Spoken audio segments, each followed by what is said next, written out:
Olá, caros amigos do YouTube, eu sou Kátia Magalhães, sejam todos muito bem-vindos ao canal Chá com Debate, o seu espaço de interlocução livre e democrática na internet.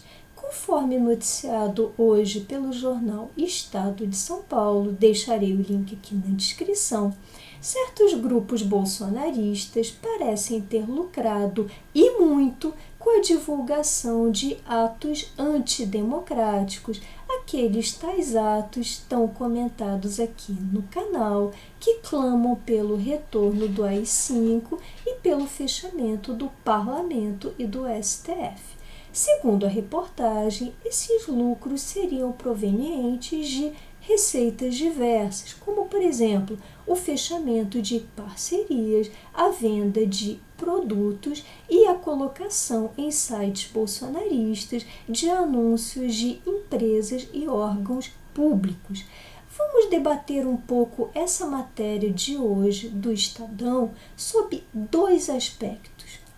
O primeiro aspecto diz respeito ao próprio uso da democracia, no caso aqui da antidemocracia, como um negócio, um dos negócios mais torpes.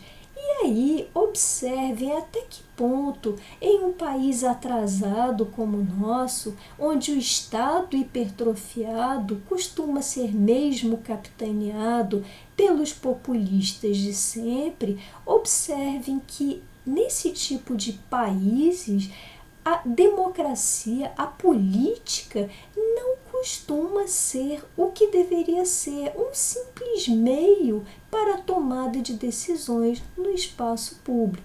Muito pelo contrário, aqui a democracia se torna um fim em si mesmo, um alvo bastante cobiçado por grupos vorazes, interessados mesmo em saquear, em se beneficiar do patrimônio público, em oferir benesses estatais.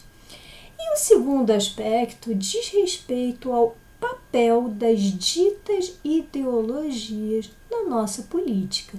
Vimos aqui, de acordo com essa reportagem, vários grupos bolsonaristas clamando pelas suas bandeiras, pelas suas pautas nada republicanas e nada democráticas e fazendo com que muitas pessoas, milhares de pessoas, na maioria dos casos, pessoas bem pobres, vulneráveis e de baixíssimo grau de instrução, fazendo com que essas pessoas se tornem massa de manobra.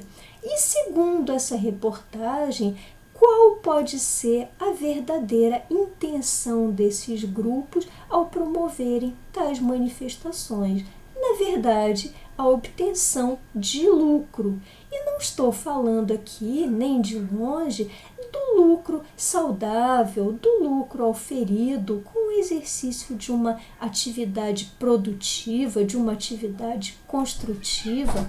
Não é nada disso que estamos falando. Estamos tratando de um lucro bastante torpe, provenientes de atos integrados por essa tal massa de manobra e que clamam pautas nada republicanas.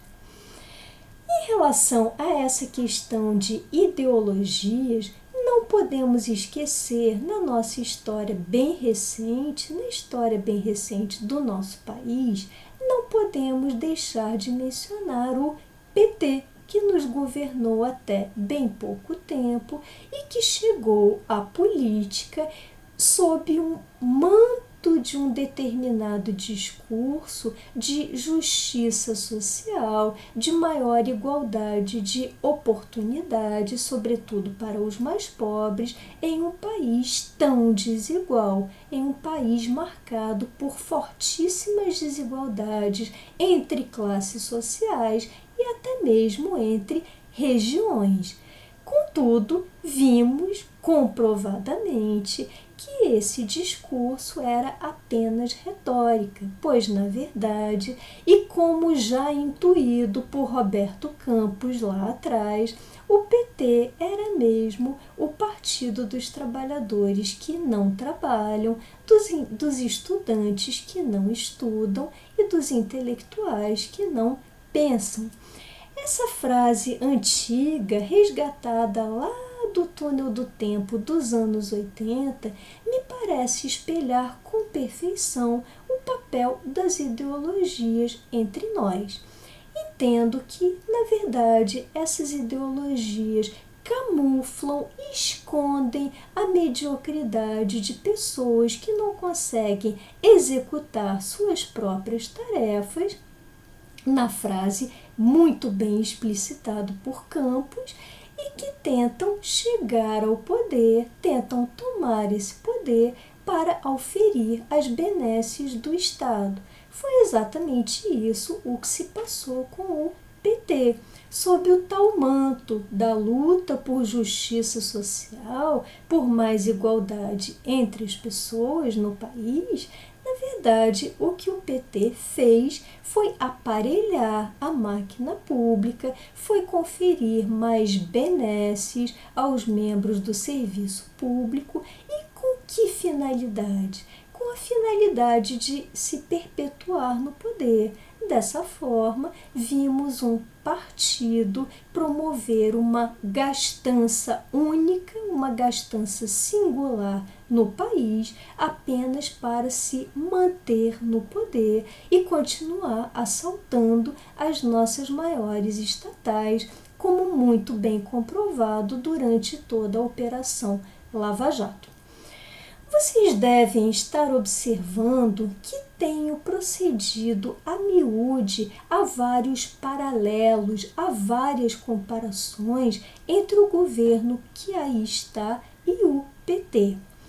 Entendo que essas comparações sejam inevitáveis, porque esses dois grupos, na verdade, que se pretendem tão antagônicos, mas que são muito mais semelhantes do que parecem à primeira vista, eles compartilham, entendo eu, gostaria muito de ouvi-los a respeito, eles compartilham vários aspectos em comum. Pensemos. Essas ditas bandeiras ideológicas, assim como o PT subiu ao poder sob o manto da tal ideologia em torno da justiça social, Bolsonaro também ascendeu ao poder em grande medida graças ao seu discurso recheado de ideologia alusivo a um reforço na segurança pública. Aí temos todo o discurso em torno das armas, da política armamentista. Temos um governante que conseguiu chegar até o Planalto em grande parte graças a uma promessa, aliás não cumprida, de que nos retiraria da insegurança em que vivíamos e que continuamos vivendo. De fato, o nosso país, mesmo na era Bolsonaro, continua sendo bastante inseguro, marcado por elevadas taxas de criminalidade. Então, vejam vocês dois discursos que contribuíram e muito para levar os seus líderes ao poder. Também temos aqui dois grupos, tanto bolsonaristas quanto petistas, que se unem em torno de um verdadeiro ícone, nos casos Lula e Bolsonaro, sobre os quais você não pode tecer qualquer comentário negativo, pejorativo, ainda que fartamente baseado em fatos, pois, nesse caso, você cai em completa desgraça com todos esses grupos de idólatras. E nós temos também, tanto nos grupos petistas quanto nos grupos bolsonaristas, a recusa em promover uma verdadeira, efetiva reforma do Estado, uma reforma que confira, ou várias reformas, que confiram uma outra feição a esse Estado brasileiro, a esse Estado tão paquidérmico e que lhe dê maior eficiência, maior competitividade. Nem lulopetistas, nem bolsonaristas se mostram interessados nesse tipo de reformas. E por quê? Porque, se de fato procedessem a elas, perderiam seus cabos eleitorais, seus afiliados colocados em postos chaves, como vimos tanto ao longo das eras lulopetistas e também estamos vendo na gestão bolsonarista. Um bom exemplo disso, aliás, um exemplo bem trágico, diz respeito ao Ministério da Saúde, ocupado interinamente, ou melhor, talvez em caráter permanente, por um general que nada parece entender de saúde, muito menos de saúde pública, e vemos diversos cargos-chave entregues a pessoas fortes, a pessoas de grande representatividade na ala militar. Essa é uma tentativa de Bolsonaro de cooptar um dos braços do Estado, que é o braço militar, assim como os governos lulopetistas cooptaram tantos outros. Sempre a velha política de manter o Estado forte, paquidérmico, deixando vários cargos a serem ocupados por pessoas que defendam com unhas e dentes o governante de plantão.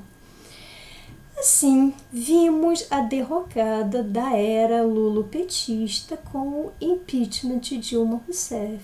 E agora estamos aguardando o encerramento da era Bolsonaro. Aguardando, diria eu, com bastante ansiedade, porque acredito que o país não possa ficar nesse atoleiro de sempre, capitaneado por um populista, uma pessoa com alta dose, no meu entender, de insanidade, que não está nem de longe preparado para enfrentar os nossos terríveis desafios, tanto na saúde pública quanto na economia. Aguardemos o curso dos eventos que pretendemos acompanhar aqui bem de perto, sempre travando os nossos debates aqui no canal.